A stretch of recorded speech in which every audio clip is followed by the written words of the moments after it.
It's the boy Joell Ortiz, Brooklyn Zone in the building. Check out my interview on Amaru.tv. So Mr. Ortiz, how you doing today? I'm doing good, and you? I'm fine myself. Great. You got a show this Thursday at Cargo? Yes. What can we expect from that? A big fat Puerto Rican guy sweating.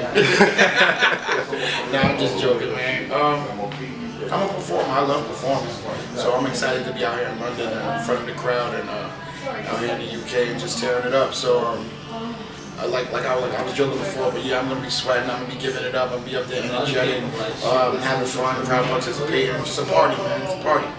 Yeah. Now, a lot of people know you from Slaughterhouse. Let me ask you, what is the actual beat selection process, and concept between you four? How do you actually come about making your tracks? It's an assembly line, bro. Somebody's writing, somebody's listening to beats, somebody's recording, somebody's coming up with ideas for songs. It's a non-stop process. The last album we recorded in 6 days. We just locked out in the studio for 6 straight days and had producers come in. We all shared ideas that we already had that we were going to bring to the project. And it was just an assembly line of music being done. We're like machines, to be honest with you. Like we're all really passionate about the craft. We're all really big on what we say and how we come across. So the process is pretty intense, but at the same time it's fun. It's a weird balance. But like I said, there's somebody listening to beats, there's somebody recording, there's somebody writing. It's just like you just walk into a big hip hop factory. That's how I would. Is there ever a time when, let's say for example, Joe Biden picks a beat and you're not feeling it, or vice versa? How do you guys actually, artistically solve those issues? You know what? Sometimes. Well, a lot of the time, it's not like we pick a beat, like Joe picks a beat, and then we all listen to the beat and see what's going on. Usually, like whatever someone's feeling, they approach the beat. So it's not like trying to sell a beat to us. You know what I'm saying? It's just more like this is what I'm gonna do. He starts writing to it, like he could be in a whole other room. I might have not even heard the beat. He'll come in, tell the engineer, "Yo, load this up. I want to do this." Once he paints his picture, a lot of the time we usually feel each other's shit. So I mean, it's rare. It does happen where we just like it doesn't fit for Slaughterhouse. Like it's still dope, but it's just not for Slaughterhouse. Now, all of you have had your own label deals. So I wanted to know what is it that happens that from the part when you're actually happy to get a label deal till you want to leave the deal. Like what happens in between time? Because it happens to a lot of artists. It's a lot of different things that could happen. Sometimes labels are looking for a hit record and you just didn't record it, and now you spent your recording budget and everything's flat. Like we don't have more money to spend on you, and you don't have the record for us to push. Sometimes, in my case, I can speak for in my case, it was just a release date issue. Like I just came into Aftermath when I was on Aftermath with so much heat, so much buzz surrounding me, good records, video ads on BET and MTV and things of that nature. Just with my team, not with the help of a major label. So to excite major labels, you got to come in there with your own movement already moving, and we did that. And we just couldn't agree on when to send Joell Ortiz out there, because it's very, very important when you go out and when your window's open, you got to jump. Yeah. Because it could close really fast. There's so many kids trying to do this. Any other thing could keep people away from you. What I'm saying mentally. So you got to jump through it, and we just disagreed there. So I asked for a release. Like I didn't get dropped or anything. Drake wanted me to release it. We just kept it pushing. Like I kept doing what Joell does.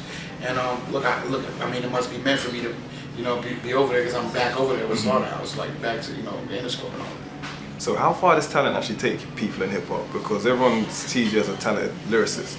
So what percentage is it talent, and what percentage of it is actually the machine and getting you out there?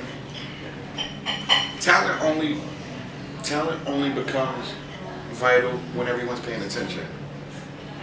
Like I see talent in my hood all day. I see the best basketball players I ever seen in my life aren't in the NBA. They're in the hood. Talent only matters when you're next to the right people, and that's the other part. Grind, hustle.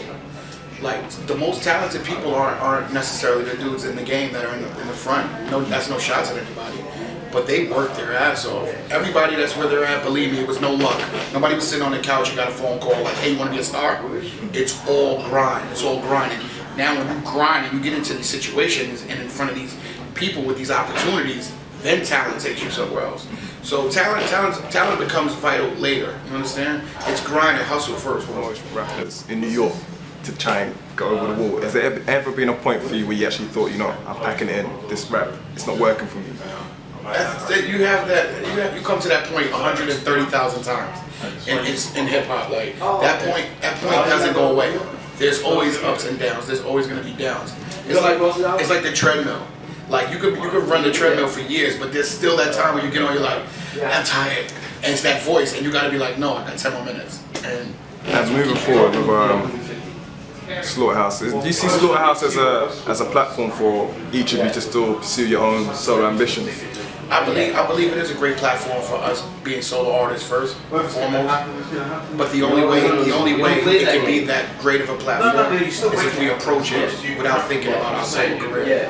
If we approach it as a group and not for solo artists. So I just want all of us to bring what we bring to the group. You understand? Like Royce with that wit, Crook, you know, with that complex rhyme style. Joe with his emotional and, you know, melodic driven, you know, feeling to songs, and me with that whole Yawa movement. Like it's gonna be real awesome. So it is a great platform, but I don't want to treat Slaughterhouse as a stepping stone, because Slaughterhouse is great in its own right. Now, in closing, are there any words that you have to your fans in the UK for the people actually are supporting Joell Ortiz? Yo man, my Yawa Army, salute. Come out, support me. I'm here to rap, nothing else more. Like if y'all appreciate real rap, then you should just appreciate me. And just know that I'm nothing without you coming out to support. So I look forward to seeing everybody. Joell Ortiz.